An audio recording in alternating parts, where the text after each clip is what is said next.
रुचि सुवास सरस अनु अमीय मुरीमय चूरन चारु अमीय मुरीमय चूरन चारु समन सकल भवरुज परिवारु समन सकल भवरुज परिवारु सुकृत संभूतन विमल विभूति सुकृत संभूतन विमल विभूति मंजुल मंगल मोद प्रसूति मंजुल मंगल मोद प्रसूति जन मन मंजु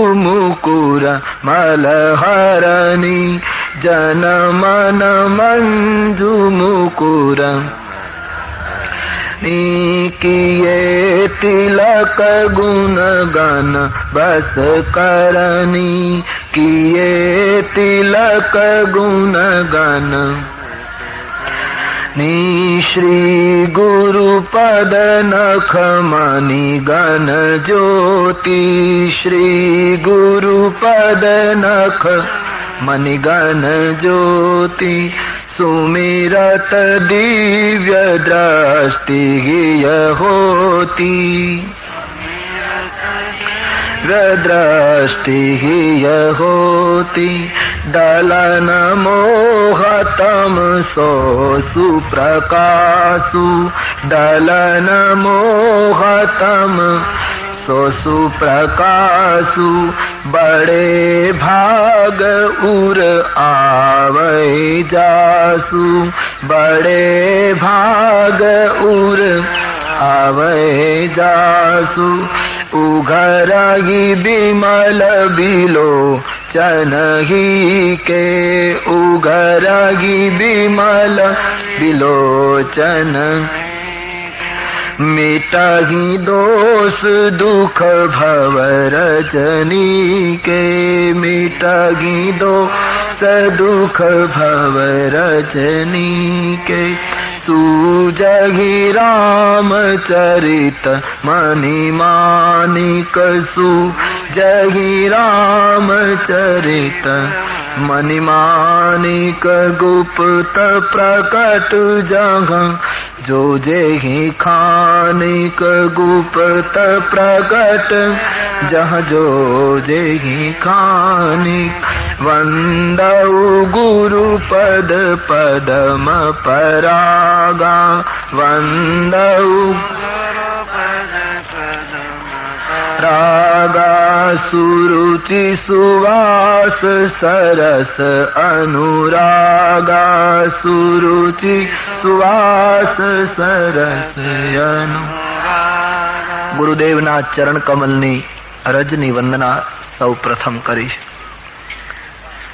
જેમ ભગવાન શંકરજીના શરીરે લાગ્યા પછી સ્મશાનની અપવિત્ર ભસ્મ સંસારની પવિત્રમાં પવિત્ર વસ્તુ બને એમ ગુરુદેવના ચરણે લાગેલી રજ તુલસી કહે સાધક માટે શંકરની વિભૂતિ જેટલી પવિત્ર છે. ગુરુદેવના ચરણની રજ એક એવું ઔષધ છે કે જે સંસારમાં માનવીને ભવરોગથી મુક્તિ આપે. ગુરુદેવના ચરણારવિંદના નખની જ્યોતનું વર્ણન કરીને તુલસીએ કહ્યું એ માનવ બળભાગી છે જેના હૃદયમાં એ પ્રકાશ પ્રગટે. આમ ગુરુ ચરણ રજ અને ગુરુ ચરણ નખની વંદના કરી તુલસીદાસજીએ કથાનો આરંભ કર્યો. સૌ પ્રથમ ગુરુ વંદના. ગુરુ ચરણની રજથી મારા નેત્રોને વિશુદ્ધ કરીને આ કથા કહેવા જઈ રહ્યો છું એવું પ્રથમ નિવેદન કર્યું છે. ગુરુપદ રજ મૃદુ મંજુલ અંજન નયન અમિય દગદોષ વિભંજન તેહી કરી બિમલ વિવેક વિલોચન બરનૌ રામચરિત ભવ મોચન. ગુરુદેવના ચરણની રજથી મારા નેત્રોને શુદ્ધ કરીને તુલસી કહે રામચરિત માનસનું વર્ણન કરવા જઈ રહ્યો છું. અને જ્યારે માણસની આંખ કોઈ સંત ચરણની રજથી પવિત્ર થાય પછી એને આખું જગત વંદન કરવા જેવું દેખાય. તેથી તુલસીદાસજીનું બિલકુલ પહેલું પ્રકરણ વંદના પ્રકરણ છે. એક વ્યક્તિની એમણે વંદના કરી. વંદau પ્રથમ મહીસુર ચરણા મોહ જનિત સંશય સબ હરના સુજન સમાજ સકલ ગુણ ખાની કરઉ પ્રણામ સપ્રેમ સુબાની. સૌ પ્રથમ ધરતીના દેવ બ્રાહ્મણોના ચરણમાં વંદન કર્યા, સજ્જનોના ચરણમાં વંદન કર્યા અને પછી સાધુના ચરણમાં વંદન કરતા લખ્યું કે સાધુઓનું ચરિત્ર એ તો કપાસના ફૂલ જેવું હોય. કોઈએ ગોસ્વામીજીને પૂછ્યું કે સંતોના ચરિત્રને તમે કપાસના ફૂલ સાથે કેમ સરખાવ્યું, ગુલાબની સાથે કેમ નહીં? તો બહુ સરસ જવાબ આપ્યો કે સાધુના ચરિત્રને ગુલાબ સાથે સરખાવવામાં આવે તો ગુલાબમાં રંગ છે, રસ છે, ગંધ છે, એક વિશિષ્ટ રૂપ પણ છે. સાધુને ગુલાબ સાથે સરખાવવામાં આવે તો એનો અર્થ એમ થાય સાધુઓમાં રંગ છે, એમાં કોઈ રસ છે, યાની આસક્તિ છે, એને રૂપ તરફ આકર્ષણ છે, એવા બધા દોષો લાગુ પડે. સંતનું ચરિત્ર તુલસી કહે કપાસના ફૂલ જેવું. જેમ કપાસના ફૂલને કોઈ વિશિષ્ટ રંગ નહીં, કોઈ વિશિષ્ટ પેલો નહીં, કોઈ ગંધ નહીં, કોઈ રસ નહીં, એમ સાધુઓનું જીવન કપાસના ફૂલ જેવું હોય છે. અને કપાસનું ફૂલ અનેક કુરબાનીમાંથી પસાર થયા પછી વસ્ત્ર બને અને વસ્ત્ર થયા પછી બીજાના છિદ્રોને ઢાંકવાનું જેમ કામ કરે એમ સાધુઓનું જીવન અનેક કુરબાનીમાંથી પસાર થતા થતા જગતના છિદ્રોને ઢાંકવાનું કામ કરે. જો સહી દુઃખ પર છિદ્ર દુરાવા બંદનીય જેહી જગ જશ પાવા. એવા સાધુ સમાજને તુલસીદાસજીએ પ્રણામ કર્યા કે જે કપાસની ફૂલના જેમ કુરબાન થતા થતા બીજાનું ઢાંકણ બને એવા સંતોની વંદના કરી. પછી બીજી ઉપમા આપી કે સાધુઓનો સમાજ એ તો હાલતો ચાલતો પ્રયાગ છે. પેલા પ્રયાગમાં આપણે સ્નાન કરવા જઈએ ઇલાહાબાદમાં તો પાપ જરૂર ધોવાય ગંગા યમુના અને સરસ્વતીમાં, પણ જીવન કેટલાનું પરિવર્તન પામે છે.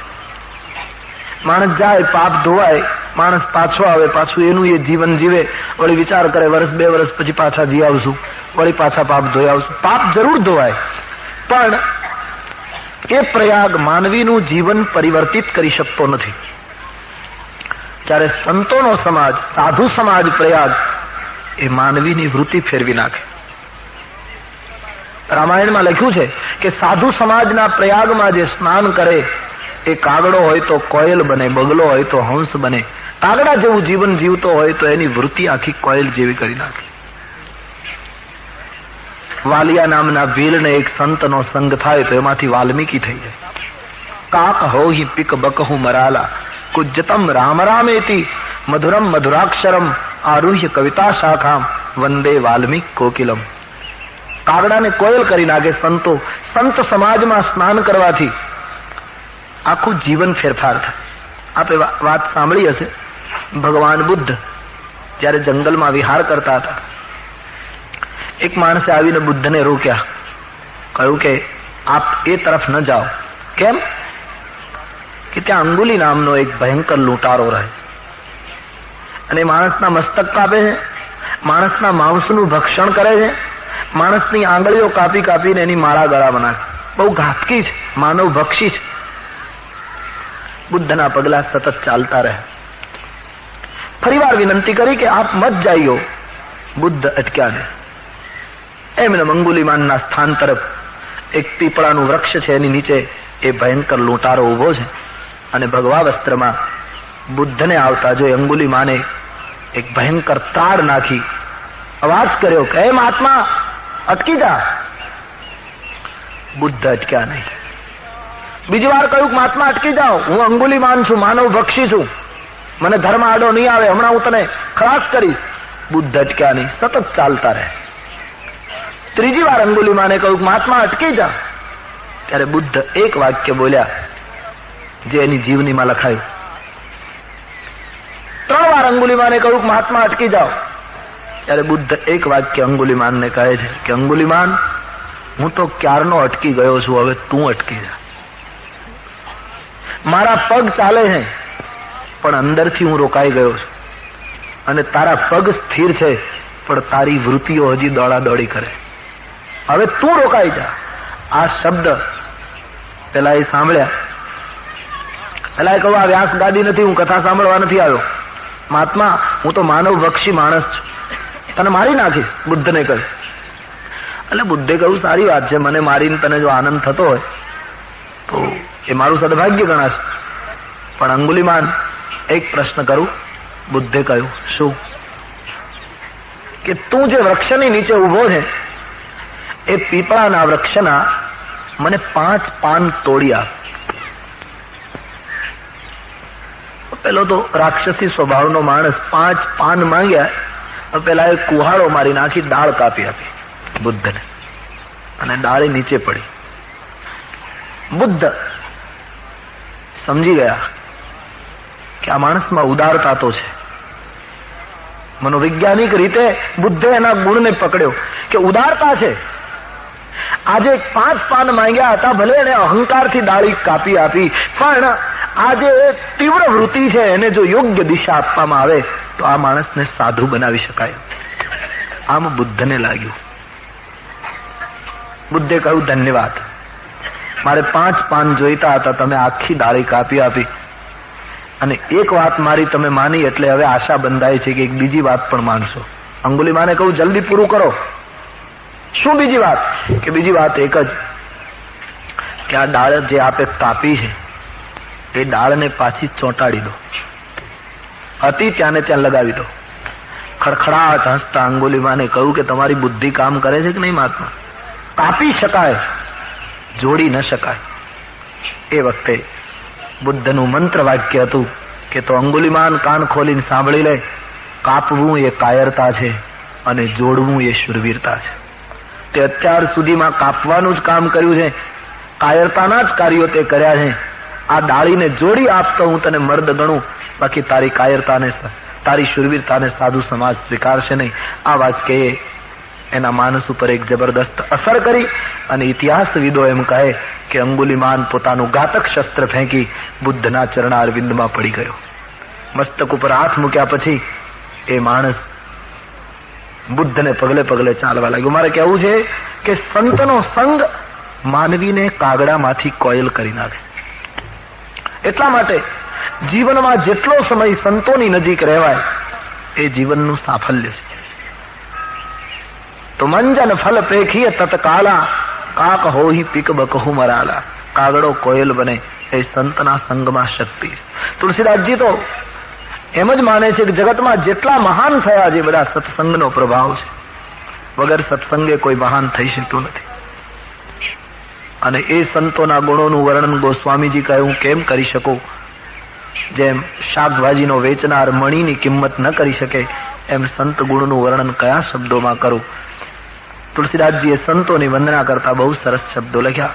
સંત સરલ ચિત્ત જગત હિત, જાની સ્વભાવ સ્નેહુ, બાલ વિનય સુની કરી કૃપા, રામ ચરણ રતિ દેહુ.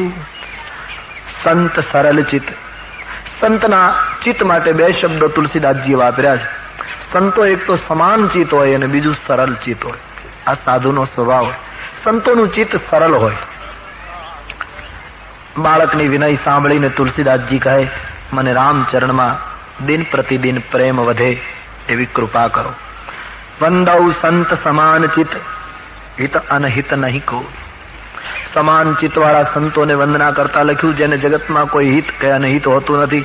જેમ ડાબા હાથમાં ગુલાબ રાખીએ તો પણ સરખી સુગંધ મળે, જમણામાં રાખીએ તો પણ સરખી સુગંધ મળે, એમ સમાન ચિત્ત અને સરળ ચિત્તવાળા સાધુઓને પ્રણામ કરતા તુલસીદાસજીએ થોડી ચોપાઈઓમાં સંત વંદના કરી.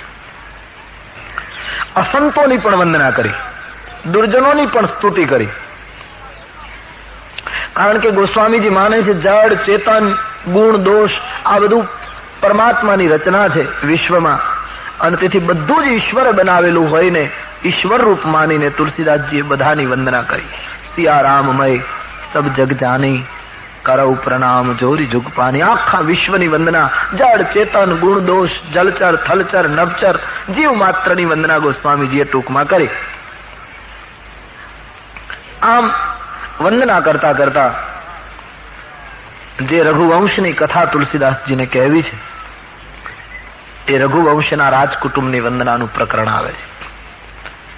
રામકથામાં એનું જે રાજકુટુંબ છે એની વંદના જયારે તુલસીદાસજીએ શરૂ કરી ત્યારે ગોસ્વામીજીને એક વિચાર આવ્યો કે દશરથજીના પરિવારની વંદના કરવી છે, એમાં પહેલી વંદના કોની કરું?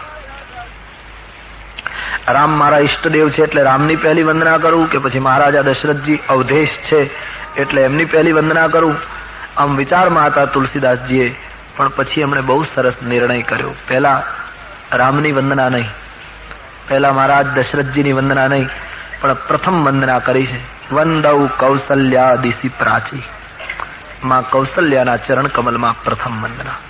માતૃદેવો ભવ, આપણે ત્યાં પ્રથમ આ સ્થાન છે, પછી પિતૃદેવો ભવ, પછી આચાર્ય દેવો ભવ. અને તેથી ઉપનિષદનો નિર્વાહ કરતા ગોસ્વામીજીએ સૌ પ્રથમ માં કૌસલ્યાના ચરણમાં વંદના કરી. ઉપમા આપી પૂર્વ દિશાની, કે કૌસલ્યા એ પૂર્વ દિશા છે, એક વ્યક્તિ નથી, આખું એક દિશા બતાવી છે કૌસલ્યાજીને. અને જેમ પૂર્વ દિશામાં ચંદ્રનો ઉદય થાય એમ જે કૌસલ્યામાં રૂપી પૂર્વ દિશાએ સંસ્કૃતિને અને વિશ્વ માનવને રામચંદ્ર આપ્યો. જે દિશામાં રામચંદ્ર ઉદય પામ્યો એવી રામ જનની કૌસલ્યામાના ચરણારવિંદમાં ગોસ્વામીજીએ પ્રણામ કર્યા. સુમિત્રાજી કૈકેયીની વંદના કરી, દશરથ રાવ સહિત સબ રાની, મહારાજ દશરથજીની સાથે એની બધી રાણીઓની વંદના કરી. અને હવે પિતૃદેવો ભવ વંદૌ અવધ ભુવાલ સત્ય પ્રેમ જેહી રામ પર બિછુરત દીન દયાલ પ્રિય તનુ તૃણ એવ પરિહરેવ. અયોધ્યાના સમ્રાટ ચક્રવર્તી મહારાજ દશરથજી સાચા અર્થમાં જે રામ પ્રેમી હતા, રામના વિરહમાં જેમણે પ્રાણ છોડી અને જગતને રામ પ્રેમીનું એક અદભુત દ્રષ્ટાંત પૂરું પાડ્યું, એવા અવધપતિના ચરણમાં વંદન કર્યા.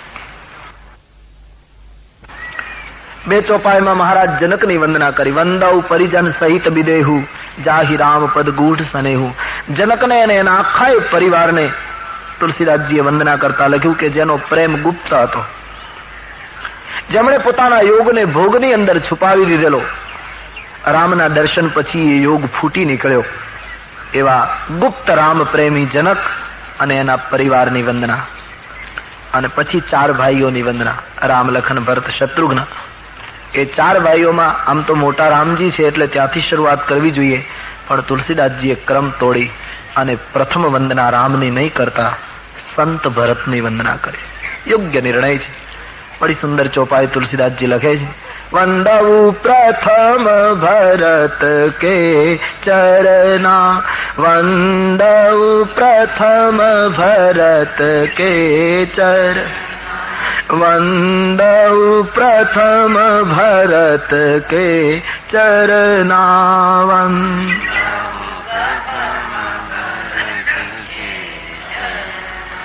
જાસુને વ્રત જાગી ન બરના, જાસુને વ્રત જાઈ ન બરના, જાસુને વ્રત જાઈ ન બરના, જાસુને વ્રત જાઈ ન બર. સૌ પ્રથમ સંત ભરતના ચરણારવિંદમાં નમસ્કાર. રામચરિત માનસે જેને પરમ સંતની ઉપાધિ આપી છે એવું રાજકુટુંબનું એક વિશિષ્ટ પાત્ર ભરતજી, જેના નિયમ અને વ્રતનું તુલસી કહે શબ્દોથી વર્ણન શક્ય નથી. માનવી, કવિ, કોવિદ, ગણપતિ કે સરસ્વતી કે શેષ એ તો ભરતના નિયમ વ્રતોનું શબ્દમાં વર્ણન ન કરી શકે તુલસી કહે, પણ ખુદ રામ આવે તો રામ પણ જેના ચરિત્રને શબ્દોમાં બિરદાવી ન શકે એવું એક અવર્ણનીય પાત્ર વંદૌ પ્રથમ ભરત કે ચરણા. રામના ચરણ કમળ છે અને જેનું મન ભંવર બનીને સતત રામચરણ ઉપર લાગી રહ્યું એવા रामचरण कमल के भंवर परम संत भरत जी के चरणों में तुलसीदास जी ने अपनी वंदना समर्पित कर दी. भरत जी ની વંદના બે ચોપાઈમાં આવી ત્યારે ભરતના ચરિત્ર માટે શું કહું? અયોધ્યા કાંડમાં જ્યારે ભરત ચરિત્ર આવશે ત્યારે એના ઉપર વિસ્તારથી વિચારીશું. પણ એક એવું પાત્ર છે રામાયણનું જેના જીવનમાં બે વસ્તુનો સમન્વય છે, ત્યાગ અને પ્રેમ. ભરત એટલે ત્યાગ અને પ્રેમનો એક અદ્ભુત સંગમ. ત્યાગ આના જેટલો ક્યાંય દેખાતો નથી. સફેદ વસ્ત્રમાં ભરતજીને સંતોએ સંન્યાસી ગણ્યા છે અને પ્રેમ ની તો સાક્ષાત મૂર્તિ હતી. અદ્ભુત નિછાવરી જેના જીવનમાં દેખાય છે એવા સંત ભરતજીના ચરણારવિંદમાં નમસ્કાર થયા. માણસ બહેનો આપણા ગામડામાં દહીં જમાવી અને પછી એની છાશ બનાવે તો દહીંને જેમ મંથન કરે, મથે, વલોણું કરે, તો જે છાશ ફેરવે યાની મંથન કરે એને તો થોડોક શ્રમ જરૂર પડે હાથથી, પણ વધારે સહન કરવાનું હોય છે જે મથાઈ જતું હોય છે, જેનું મંથન થતું હોય. હાથથી રવાઈને ફેરવનારને શ્રમ તો છે જ, એને દુઃખ જરૂર થાય છે, પણ જે દહીંને મથવામાં આવે છે વધારે સમર્પણ એ દહીંનું. એમ તુલસીદાસજીએ રામચરિતમાનસમાં લખ્યું છે કે ભરત એક સમુદ્ર છે. જેમ સમુદ્રના તળિયે અમૃત હતું ને એ અમૃતને મેળવવા માટે મંદરાચલ પર્વત મૂકીને આપણા પુરાણકારોએ સમુદ્રનું મંથન કરાવ્યું અને અમૃત બહાર નીકળ્યું, એમ ભરત સમુદ્ર છે.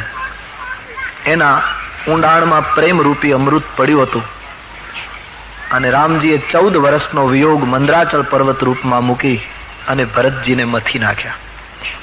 એટલે રામજીને 14 વર્ષ વનમાં જઈને એમણે ભરતજીનું મંથન કર્યું. એટલે રામજીને તો શ્રમ જરૂર પડ્યો, કારણ કે મથનાર રામજી છે, પણ જેનું મંથન થયું છે એ ભરતજી છે. એટલે મથે એના કરતા જેનું મંથન થાય એની કુરબાની વધારે છે.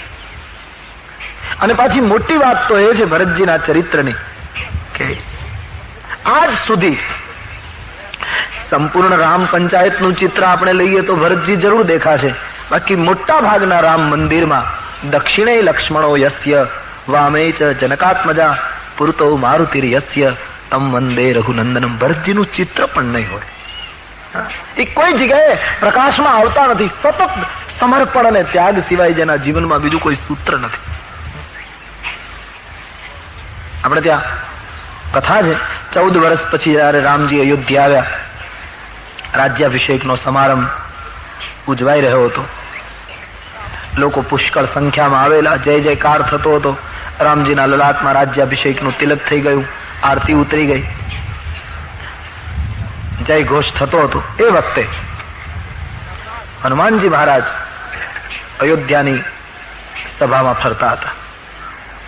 હનુમાનજીને વિચાર આવ્યો કે આટલી બધી ગીરદીમાં લોકો ઉત્સવ ઉજવી રહ્યા છે, પણ આમાં ભરતજી કેમ દેખાતા નથી?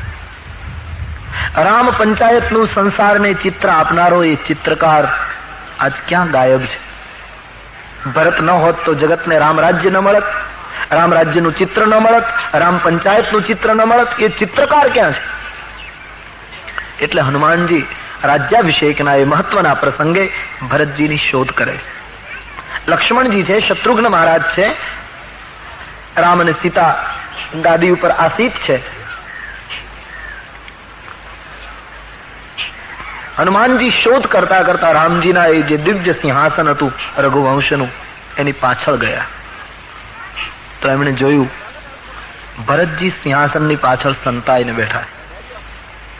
હાથમાં એક છત્ર છે અને ભગવાન રામના ઉપર છત્ર ફેરવે અને પાછળ બેઠા. આંખમાં આંસુ છે. હનુમાનજી જેવા વીર પુરુષનું હૃદય તે દિવસે ગદગદિત થયું. એમણે ભરતજીને વંદન કરતા કહ્યું, મહારાજ આપ આગળ કેમ નથી આવતા? તમે ન હોત તો રામરાજ્ય કોઈ સંજોગોમાં શક્ય નહોતું. આપ એક વાક્ય જો એવું બોલી જાઓ કે મને રાજ્યની અંદર ભાગ મળવો જોઈએ તો વિશ્વને રામ રાજ્ય કોઈ દિવસ પ્રાપ્ત ન થાય, રામ પંચાયતનું ચિત્ર મળે નહીં, અને આખા ચિત્રના સર્જક આપ હોવા છતાં પાછળ કેમ છો? આપ આગે આવીએ ના પ્રભુ. ભરતજીના નેત્રમાંથી અશ્રુ વહ્યા છે. એમણે હનુમાનજીને કહ્યું, મારુતિ, રામની સન્મુખ તો સજ્જન પુરુષ, સાધુ ચરિત માણસો, સંતો આવી શકે. મારા જીવનમાં મેં એવું એકેય કાર્ય કર્યું નથી કે હું રામની સન્મુખ આવીને ઉભો રહી શકું.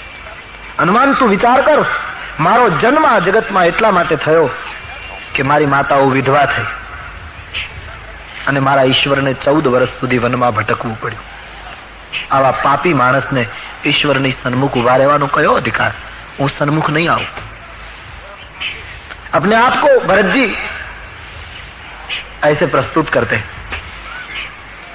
हनुमान जी गदगदित स्वरे बोले, बाबा ये तो आपनी महानता है, પણ આપ આગળ આવો મહારાજ. બોલે, નહીં, હું આગળ નહીં આવું. હું પ્રભુની ઉપર બસ છત્ર ઘુમાવ્યા કરીશ. મને આટલી સેવા મળશે તો હું જીવનને સફળ ગણીશ. હનુમાનજીથી ભરતજી ઉઠ્યા નહીં, છત્ર ફેરવે છે. હનુમાનજી એકદમ આગળ આવ્યા અને રામજીને વિનંતી કરી કે મહારાજ, આપને ખબર છે ભરતજી ક્યાં છે? જેને લીધે જગતને રામ પંચાયત મળી છે, જેને કારણે આપ ગાદી ઉપર આજ બિરાજિત થઈ ચુક્યા, એ ભરતને આપ ભૂલી ગયા મહારાજ? ક્યાં છે ભરત? બોલે, મહારાજ આપના સિંહાસનની પાછળ બેઠા બેઠા રડે, તમારા ઉપર છત્ર ફેરવે છે. મેં કહ્યું આગળ આવો તો કહે, મેં જીવનમાં એવું એકેય કામ કર્યું નથી કે પ્રભુની સન્મુખ આવી શકું. महाराज आप जाइए ना, बुलाइए. भगवान राम जी के नयन भराए भातृ प्रेम को सुनकर. हनुमान, भरत पाछળ બેઠો એ બરાબર છે, એને બેસવા દે. અરે બોલે, મહારાજ આપ પણ નિષ્ઠુર થાવ છો. એ પાછળ બેઠા એ બરાબર કે હા? હનુમાન, એક પ્રશ્ન પૂછું. રામજીએ કહ્યું, શું? એ પાછળ બેઠો બેઠો શું કરે છે? બોલે, આપના ઉપર છત્ર ઘુમાવે, ફેરવે છે. બસ હનુમાન, મારે જગતને એ જ કહેવું છે કે મારા ઉપર જો ભરતનું છત્ર ન હોત તો આ દેશને કોઈ દિવસ રામ રાજ્ય મળત નહીં. આ ભરતનું છત્ર છે એટલા માટે હું ગાદી ઉપર બેસી શક્યો છું. મારી સત્તા અને ગાદી આ સમર્પણના છત્રની નીચે સલામત છે. આમ કહીને પ્રભુએ એક ગુપ્ત પ્રેમીને બિરદાવ્યા. એટલે હું આપને એ કહું છું કે પ્રથમ વંદના તુલસીદાસજીએ ભરતની કરીને એક જબરદસ્ત ન્યાય આપ્યો છે આ મહાપુરુષને. વંદૌ प्रथम भरत के चरणा, राम चरण कमल के भंवर को बार बार नमस्कार करके हम आगे की वंदना शुरू करें. હવે વંદના આવે છે લક્ષ્મણજીની.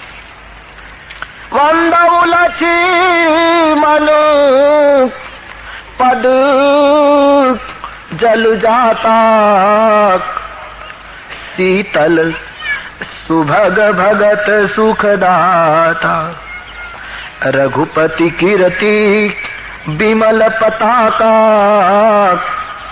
दंड समान भयउ जसु जाका. લક્ષ્મણજીની વંદના 4 ચોપાઈમાં કરી. વંદૌ લક્ષ્મણ પદ જલ જાતા. તુલસીદાસજી કહે, લક્ષ્મણજીના ચરણ કમળને મારા નમસ્કાર. જે સુંદર છે, સુખદાતા છે, શીતલ છે. હવે તમે વિચાર કરો, માણસ 8 દિવસ જંગલમાં ખુલ્લા પગે ચાલે તો એના પગ બહુ સુંદર નહીં રહે. અંદર કાંટા વાગ્યા હશે, ધૂળથી ખરડાયેલા હશે, સુંદર નહીં દેખાય. લક્ષ્મણજી 14 વર્ષ સુધી ખુલ્લા પગે વનમાં ફર્યા અને છતાં તુલસીદાસજી એના ચરણની વંદના કરતી વખતે કહે છે, લક્ષ્મણજીના ચરણ અતિ સુંદર છે. આમ કેમ? તુલસીદાસજીની દ્રષ્ટિ એ છે કે ચરણ એના જ સુંદર છે જે રામને પગલે પગલે ચાલ્યા હોય. આ જગતમાં જેના કદમ રામની પાછળ ચાલ્યા એ જ ચરણ પૂજનીય છે, એ જ ચરણ સુંદર છે. જેના પગલા હરામની પાછળ ચાલ્યા હોય એના પગલાની કોઈ નોંધ આ દેશમાં કે માનવ સંસ્કૃતિમાં લીધી નથી. જેના પગલા સત્યની પાછળ, રામાયણમાં લખ્યું છે રામજી આગળ ચાલે, સીતાજી પાછળ વચ્ચે ચાલે, લક્ષ્મણજી પાછળ ચાલે. રામજીના પગમાં પુષ્કળ કાંટાઓ વાગ્યા છે રામાયણની યાત્રામાં, લક્ષ્મણજીના પગમાં એક પણ કાંટો વાગ્યો નથી. જગતમાં જેટલા સત્યની પાછળ ચાલશે, નીતિ અને પ્રમાણિકતાને પગલે ચાલશે, અને જગતમાં કોઈ કાંટો વાગ્યો નથી. કદાચ સંસારની દ્રષ્ટિએ મહાપુરુષોને આપણે દુઃખી જોયા હશે, પણ એ સંતોને જો પૂછવામાં આવે કે તમે સત્યની રાહે તમારે આટલી આટલી કુરબાની આપવી પડી, આટલા દુઃખ પડ્યા, પણ એના અંતર્મનની દશા આપણે જોઈશું તો એ કહેશે કે અમારા જેવા સુખી જગતમાં કોઈ. જગતની દ્રષ્ટિએ જીસસને શૂળી ઉપર ચડાવી દીધા, લોકોએ જડી દીધા, સોક્રેટિસને ઝેર પાયું, મીરાને મેવાડ તજવો પડ્યો, નરસિંહ મહેતાને જેલમાં, આ સત્યના બધા રાહીઓને આમ દુઃખ પડ્યું છે. પણ એ લોકોને જો પૂછવામાં આવે કે તમે દુઃખી હતા, તો એમ કહે છે અમારા જેવા સંસારમાં કોઈ સુખી નથી. જે સત્યને પગલે ચાલ્યા છે એના ચરણ જગતમાં સુંદર છે. કથા આવે છે પંચવટીમાં, રામજી બેઠા છે, સીતાજી બેઠા છે, લક્ષ્મણજી ફળફૂલ લેવા બહાર ગયા છે. તો ખબર નહીં કઈ પતિ પત્ની બેઠા છે, વિનોદ કરે છે. એમાં ચર્ચા નીકળી. સીતાજીએ રામજીને કહ્યું સરકાર, હા આપના ચરણ કરતા મારા ચરણ વધારે સુંદર છે. આવો સીતાજીએ દાવો કર્યો કે તમારા પગ કરતા મારા પગ વધારે સુંદર છે, આવું કહ્યું. તો રામજીએ વિરોધ કર્યો કે નહીં સીતા, તમારા ચરણ કરતા મારા ચરણ સુંદર. પતિ પત્નીને એક ખૂબસૂરત તકરાર થઈ.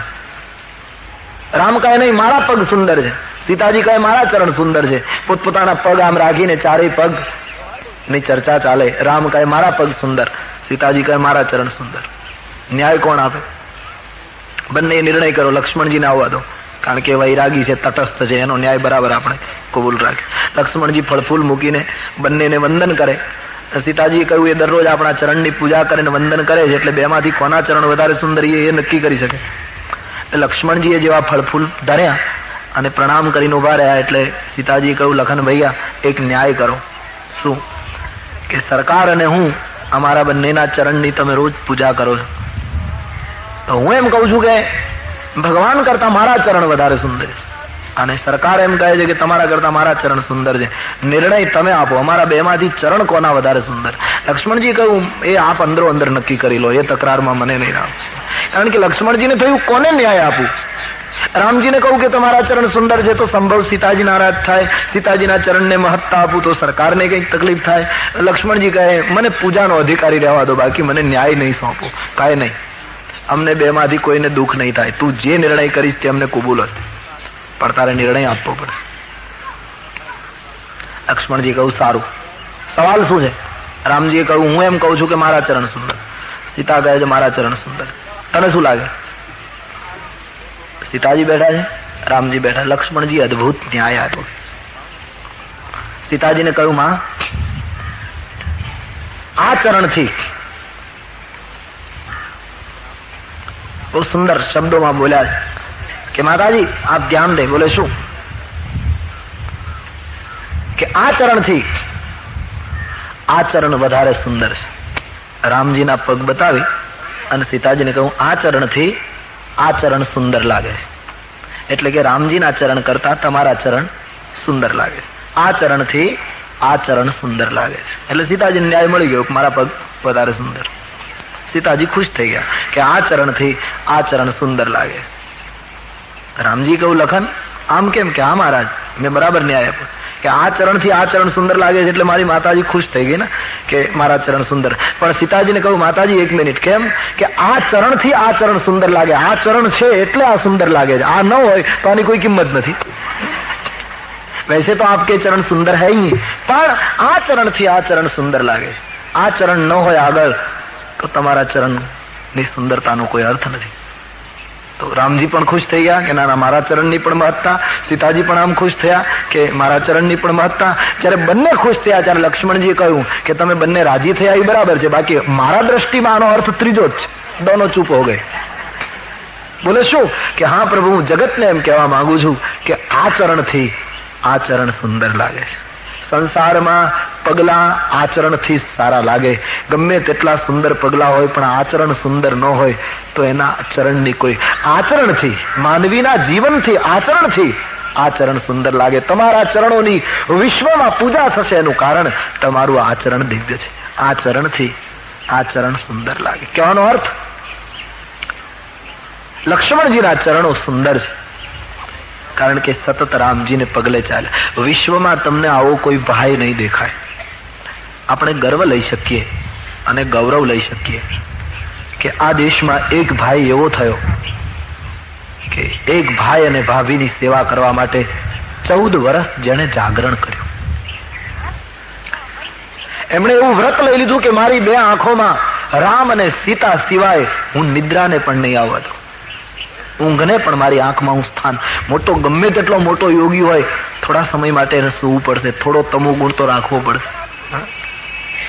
એક વ્યક્તિત્વ એવું સમાજને મળ્યું, લક્ષ્મણ, કે 14 વર્ષ સુધી જાગ્યો.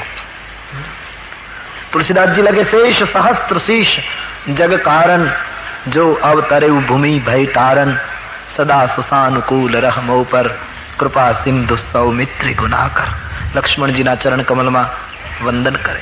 એક ભાઈ માટે પત્નીને છોડે, નિદ્રાને છોડે, અયોધ્યાના સુખને છોડી અને સતત જાગરણ જે પુરુષે કર્યું હશે એની કુરબાનીને અનેક નમસ્કાર. પણ તુલસીદાસજીએ દ્રષ્ટાંત બહુ સરસ આપ્યો કે રામની કીર્તિ એ ધ્વજ છે અને લક્ષ્મણનું ચરિત્ર એ દંડ છે. ધ્વજ ફરકતો હોય પણ એ ક્યારે ફરકી શકે? જો દંડ બરાબર સલામત હોય તો. જે ધ્વજનો દંડ સલામત ન હોય અને બરાબર ન હોય તો એ ધ્વજ પડી જશે. ધ્વજની કિંમત એના દંડથી છે. એમ વિશ્વની અંદર યુગો થઈ ગયા, રામચરિત્રની ધ્વજા જો હજી ફરકતી હોય તો એનો મુખ્ય આધાર છે લક્ષ્મણ, એનો દંડ છે. અને તેથી આપણી સંસ્કૃતિમાં ધ્વજને સલામી અપાય, ધ્વજને વંદન અપાય, ધ્વજને આદર અપાય, પણ પૂજા હંમેશા દંડની કરવામાં આવે. અને તેથી લક્ષ્મણ દંડ છે. તેથી વિશ્વામિત્રજીએ બહુ યોગ્ય ન્યાય આપ્યો. પ્રથમ દંડની પૂજા થાય, પછી ધ્વજારોહણ થાય. લક્ષ્મણ એ દંડ છે, તેથી લક્ષ્મણજીની પૂજા દક્ષિણે લક્ષ્મણો યસ્ય. પ્રથમ લક્ષ્મણજી કો વંદના, વામે ચ જનકાત્મજા, પછી સીતાજીની વંદના છે. તો લક્ષ્મણ દંડ છે રામની કીર્તિની ધ્વજ ફરકાવવા માટે. પણ એક ત્રીજું, દંડ મજબૂત હોય તો ધ્વજ બરાબર ફરકે, એ બરાબર.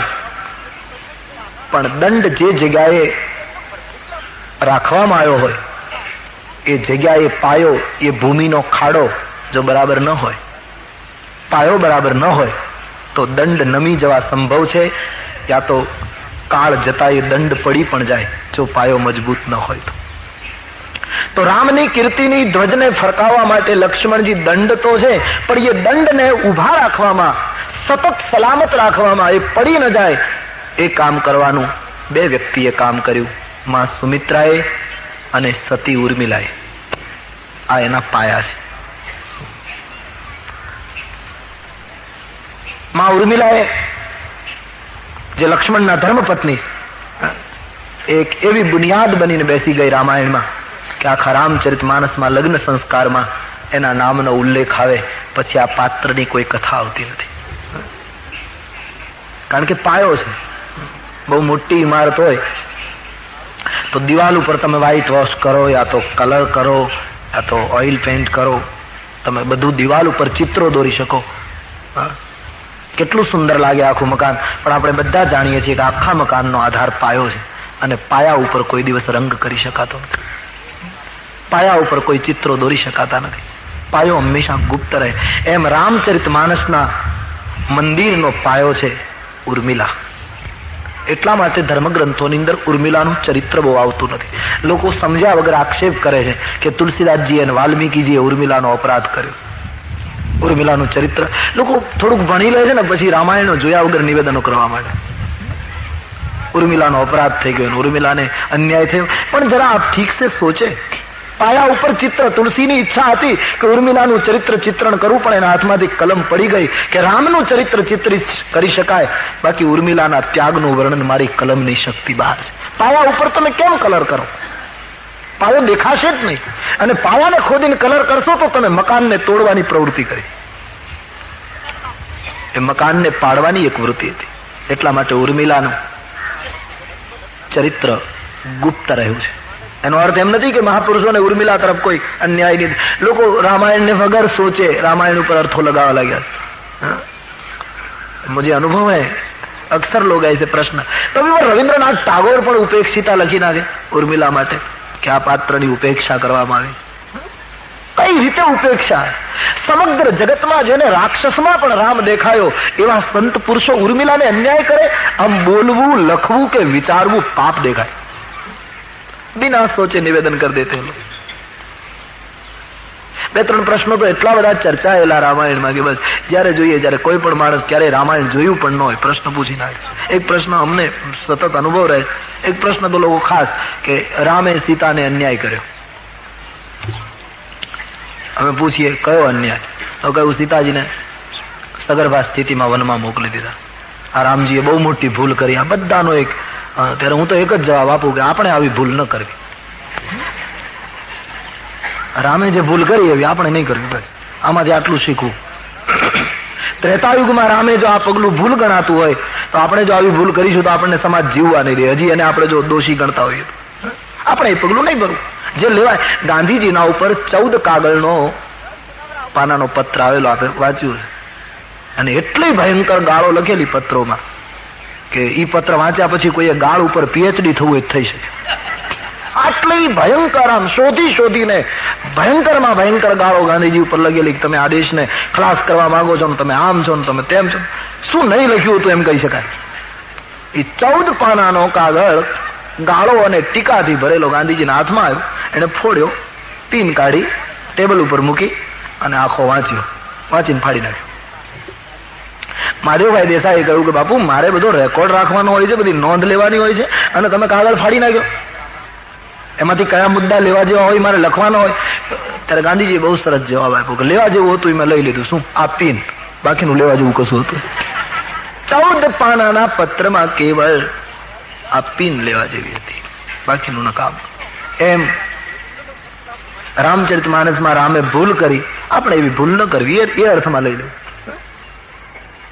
આ એક એક પાત્રોને સમજવા માટે એ પાત્ર જેવું જીવન બનાવવા જ્યાં સુધી સંકલ્પ ન થાય, એટલું જ નહીં ઈમાનદારીપૂર્વક પ્રયાસો ન થાય ત્યાં સુધી આ પાત્રોને સમજવું કઠિન છે. માણસ આજ થોડું ભણે છે અને પછી શાસ્ત્રો ઉપર પોતપોતાની રીતે અર્થો કરવા માંડે. શાસ્ત્રો ઉપર અર્થ તપસ્વી લોકો કરી શકે, વિલાસી લોકો ન કરી શકે. અને તેથી અમે તો સતત કહીએ છીએ કે આવા મહાન ગ્રંથો, વિશ્વના કલ્યાણ કરનારા ગ્રંથો ઉપર એવા માણસોને જ બોલવાનો અધિકાર છે જેના જીવનમાં વૈરાગ અને તપ હોય. વિલાસી લોકોને આ ગ્રંથને એના ઉપર નિવેદનો કરવાનો કોઈ અધિકાર જ નથી. આજે તો જેમ ફાવે એમ, અહીંયા ફલાણાની ભૂલ છે, વ્યાસજીની ભૂલ છે. વાલ્મીકી રામાયણનું પૂઠું ન જોયું હોય અને બજારમાં પાન ખાતા ખાતા એમ કહેતા હોય વાલ્મીકીએ ભૂલ કરી. તું પેલા પાન ખાઈ લે. જેણે ભાજીના પાન ખાઈ ખાઈ નદીને કિનારે સાધના કરી અને હથેળીનો ખોબો કરીને જેણે પાણી પી પીને શાસ્ત્રો લખ્યા, એની ભૂલ કાઢનારા હું તમે કંગાળ બુદ્ધિમાન કોણ? આ તો બુદ્ધિનું પ્રદર્શન છે. જરા સોચીએ.